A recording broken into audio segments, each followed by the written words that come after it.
At a glance, a meticulously organized battery rack suggests a system that is fully engineered for total security. Most technicians rely on a baseline checklist. If the polarities match and the terminal voltage is correct, the installation is considered a success. However, a visually perfect system can still harbor catastrophic risks that only reveal themselves when the system is under full load.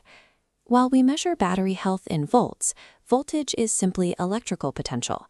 It is rarely the ignition source of a fire. A 48-volt system stays at 48 volts, even as a connection begins to melt. The real culprit is the conversion of electricity into thermal energy, driven by invisible flaws in the physical layout. Electricity is not simply a passive fluid. It exerts intense physical and thermal stress on the geometric pathways it is forced to travel through. Standard DIY tutorials focus almost exclusively on functionality, making the system turn on, rather than the physics of how that system might fail. To prevent disaster, we have to move beyond the wiring diagram and map the engineering failure chains from microscopic resistance to full arc faults. System safety is not determined by whether the power stays on. It is determined by how the physical geometry manages invisible thermal stress during a worst-case scenario. This formula dictates the thermal reality of every circuit. Power loss, or heat, equals current squared times resistance. Note the most dangerous variable in this equation. Current is squared. If the current in a wire doubles, the resulting heat doesn't just double, it increases by 4 times. This means a tiny, negligible wiring mistake that seems harmless at low power becomes a massive thermal hazard the moment a heavy load is applied. This initiates a thermal runaway loop, where rising heat increases the physical resistance of the copper, which in turn generates even more heat. Because of this exponential relationship, minor layout inefficiencies are not just losing you efficiency, they are acting as heat generators waiting for a high-load trigger. These physics become even more critical when we look at the geometry of a parallel battery bank. A common error is connecting multiple batteries to a busbar using cables of varying lengths, often to make the routing look neat. Electricity always takes the path of least resistance. In this asymmetrical layout, the current naturally crowds into the shortest path available. This forces the shortest cable to carry a disproportionate share of the total system amperage. Because that specific path is carrying higher current, it generates exponentially more heat than the others, leading to a localized thermal crisis.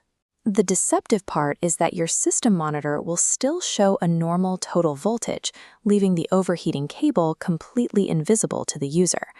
Physical asymmetry in a layout forces unequal current sharing, which mathematically guarantees that a specific component will fail under heavy load. We also have to consider the physics at the connection points, the terminal lugs and bolts. A poorly crimped lug or an under-torqued bolt is a significant mechanical danger that is frequently overlooked.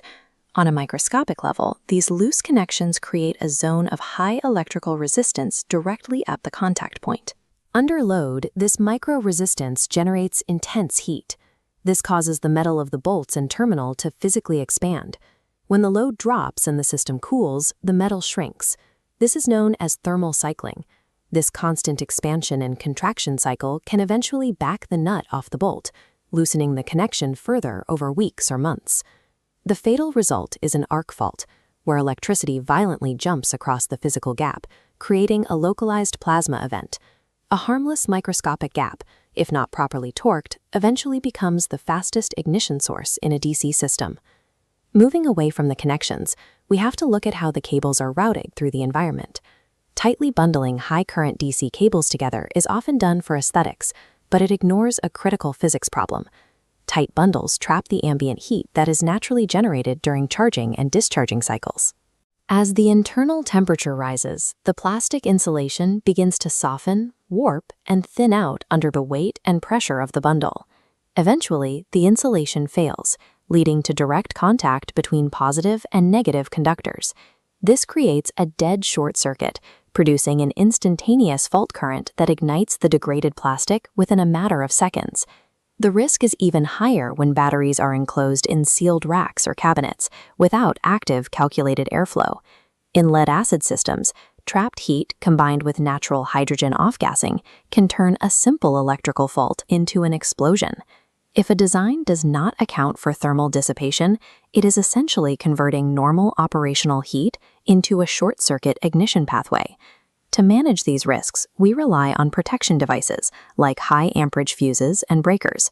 A common mistake is placing the master fuse far downstream from the battery bank, usually for easier access. If a short circuit occurs on the wire between the battery and that distant fuse, the fault current flows completely unrestricted, and the fuse will never blow.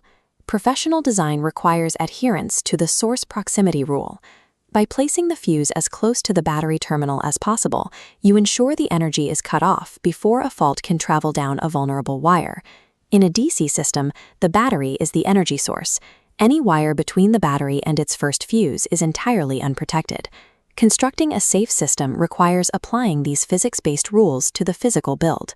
Use perfectly equal cable lengths and matching gauges for all parallel connections to ensure balanced current sharing. Utilizing solid copper bus bars instead of cable webs creates a uniform conductive path, significantly reducing the resistance variables that lead to current imbalance. Every terminal connection must be mechanically crimped and torqued to exact engineering specifications, not just hand-tight. Maintain clear air gaps between batteries and avoid sealed enclosures unless they include active, calculated ventilation. Because human reaction time is irrelevant in a fault scenario, the physical layout must be designed to mitigate heat and protect itself instantly. Real system safety is not a checklist of parts. It is a meticulously engineered geometry designed to survive the invisible physics of thermal stress.